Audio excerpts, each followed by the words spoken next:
akamwambia mimi usichukue chumba changu, chukua chumba cha hao wageni tu, mimi nitalala hapa hapa.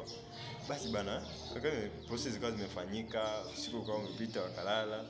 Kesho yake asubuhi wazee wakaamka, wako hospitali. Bahati nzuri shemu alikuwa ameshapata fahamu, sasa amefumbua macho, unaona, lakini kuongea tu sauti ndio ilikuwa haiwezi kutoka. Wakawa wamefika pale, wakamsalimia, madaktari wakawa wanashauri, ndugu zangu, yaani msije mkafanya vurugu zozote, ugomvi hauruhusiwi, hapa ni hospitali, jitahidini sana ili mgonjwa wenu awe sawa, hahitaji kelele, inatakiwa muwe mmepatana, unaona. Basi bana, ilikuwa pale mama akaamua kuwaita pembeni. Sasa wakatoka nje ya hospitali, wakatoka pembeni kabisa, wakaenda kukaa chini ya mti pale. Akamuita kaka, shemeji mtu, wazazi wote, kwa sababu mama mkwe pia alikuwa ameshapata fahamu, akili kwa isharudi vizuri, unaona. Akawaambia, jamani, sisi ni wazazi, unaona, ni kweli kabisa makosa yanatokea, tunajua tumekosea, mimi na mwanangu, tena mwanangu amekosea makosa makubwa sana, na hili nilimwambia mapema, mimi kama mzazi nilisimamia, lakini ni vile tu watoto wetu wa siku hizi ni kutokusikiliza vitu vya wazazi, unaona. Basi bana, mzee baba mkwe sasa akawa amesimama na waambia, kiukweli mimi nilikuwa sijaja kwa amani, nilikuwa sijaja kabisa tuzungumze. Nilikuwa nimekuja kufanya kitu kibaya sana, kwa sababu haiwezekani mnakaa na mtoto wangu hamjawahi kuniambia, matatizo yanafika ndio mnakuja kuniambia haya mtoto wangu angefariki.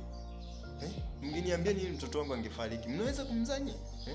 Basi pale wakawa wameongea panic, mzee akawa panic, lakini bahati nzuri baba mdogo naye akawa muelewa, akamwambia, kaka, hebu tulia, haya ni machache yanawezekana, cha msingi tupambanie kwanza mgonjwa. Kama kuna chochote kinachohitajika tuungane, tupambane ili mtoto awe sawa, haya mengine yanazungumzika, unaona. Basi bana, kaka ameisha pale, wakarudi, wakawa wamerudi nyumbani, unaona. Kaka naye akawa amerudi hospitali pale na shemeji mtu, unaona. Basi wale wazee wakawa wamepelekwa nyumbani kwa kaka sasa, kwamba wabaki wako pale ili hao wanakuja kumuona mgonjwa anarudi.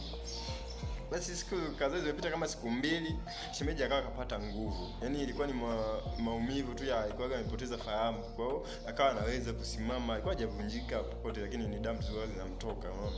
Alikuwa hajavunjika kusema kwamba amevunjika sehemu kubwa, kwamba labda ni ulemavu, hapana.